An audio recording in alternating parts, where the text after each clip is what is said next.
في البحار والعوالم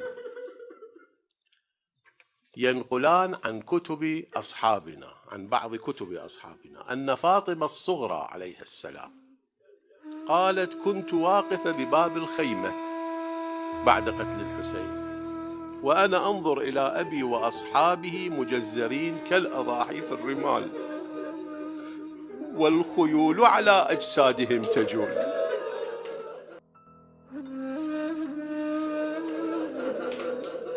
اللي هاي بها إشارة أن بعض أصحاب الحسين أيضا داسوهم بالخيول.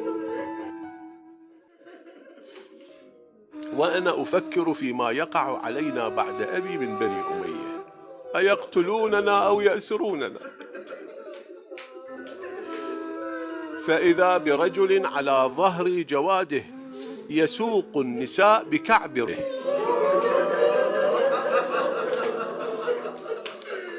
وهن يلذن بعضهن ببعض، وقد أخذ ما عليهن من أخمرة وأسورة، وهن يصحن وجداه وأبتاه وعلياه وقلة ناصراه. فطار فؤادي وارتعدت فرائصي، فجعلت أجيل بطرفي، فبين أنا على هذه الحالة وإذا به قد قصدني،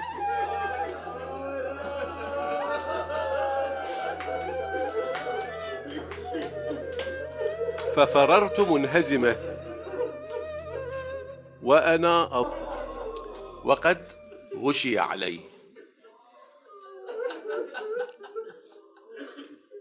شوفوا الموجع أكثر: ولما أفقت من غشيتي وجدت عمتي عندي تبكي وهي تقول: قومي نمضي.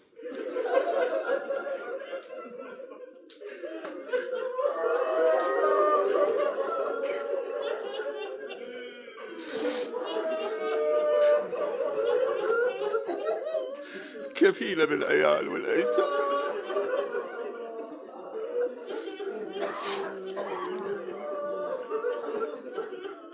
قومي نمضي، ما أعلم ما جرى على البنات وأخيك العليل. فقمت وقلت: يا عمتاه، هل من خرقة أستر بها رأسي عن أعين النظار؟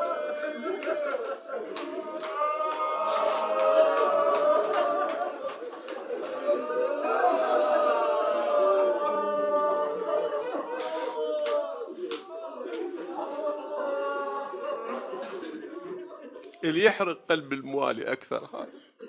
فقالت: يا بنتاه، وعمتك مثلك.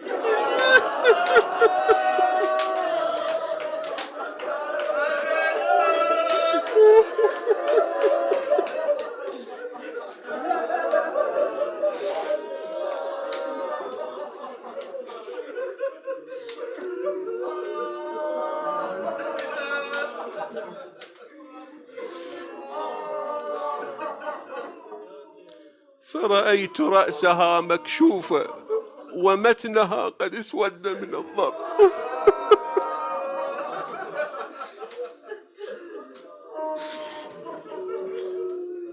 فما رجعنا إلى الخيمة إلا وهي قد انتهبت وما فيها، وأخي علي مكبوب على وجهه لا يطيق الجلوس من كثرة الجوع والعطش والأسقام، فجعلنا نبكي عليه ويبكي علينا.